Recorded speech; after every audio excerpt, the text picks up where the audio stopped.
Well, Stuart Lancaster, we're sat here with a new England kit launched ahead of the Autumn Internationals. You must be baring your teeth and ready to go. Yeah, no, it's brings it home again. You know, when you're this close to the competition now. So great day here, fantastic for the school. You know, Bruncliffe done a fantastic job in winning it, and the All Schools programme and Canterbury have done a great job in getting the kit ready, and all set to go now. You know, we've got a couple of weeks to go. We've got the QBE launch next week, and week after that we're in camp.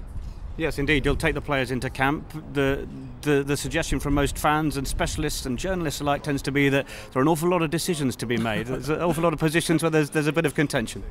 I think that's right, and I think you know, the next 2 weeks are important. You know, in terms of that, but also I put a lot of emphasis on what we do in camp as well. You know, you learn a lot by putting the players against each other, and you get a feel for how they're going and how it's all going to unfold. So I put a lot on that as well, and trust my coaching instincts and the coaches' instincts of Andy, Mike and Graham to help us make those decisions. And you know, the reality is we'll announce the side you know, the Thursday before the Australia game, so we've still got a bit of time. In terms of England's midfield, that certainly seems to be one of the areas that perhaps you might say has broken down in the last few weeks with the loss of Brad Barrett, the loss of Manu Tuilagi. So what are you looking at? Would it be the case that you revert to the sort of combinations that have worked for you in Argentina, or are there centres, perhaps a Luther Burrell type, that are putting up their hands in the Premiership at the start of this season that will be in serious contention?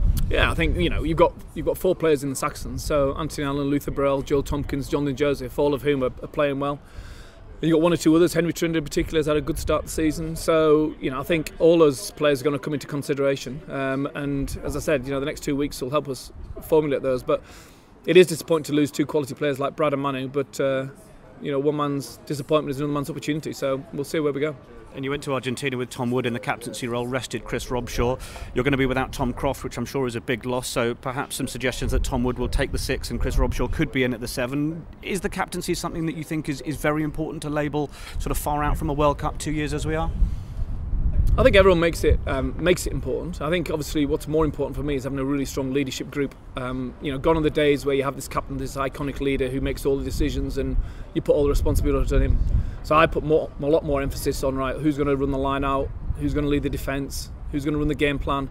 You know, the 9s, the 10s, the 12s, second row, the hooker leading the scrum, or the tight head. You know, they're all equally important as the captain. And whilst the captain makes obviously some decisions on the field, you want a good group of players who are all self-reliant, all used to problem solving and all used to making big decisions. And the captain obviously controls that and sits at the figurehead of that. And we make that decision on form and fitness. You know, everyone's got to come through unscathed first and foremost. We've got 2 big European weekends to come.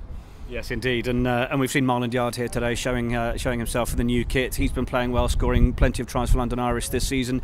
The team perhaps not playing so well. Is it difficult perhaps when you look at someone like Billy Twelvetrees at Gloucester as well, or Matt Kvezik perhaps, who are playing in teams that aren't quite firing? Does it make your job harder to see how well those guys are playing?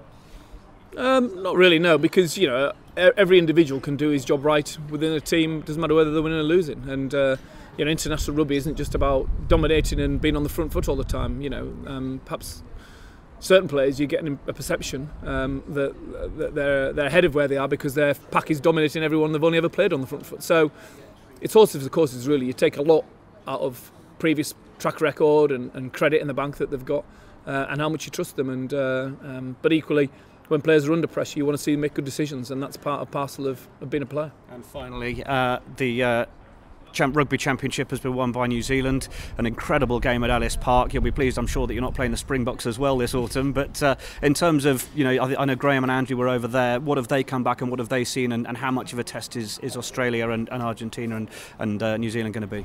Well, it's probably, you know, make that point first. You know, Australia played their best game of rugby at the weekend against Argentina. You know, they were exceptional, better than any of the games I've seen them play in, and right up there with their performances against the Lions, if not better. So Australia's our first challenge. Argentina obviously will be hurting from that disappointment, and I've got the experience of being there this summer.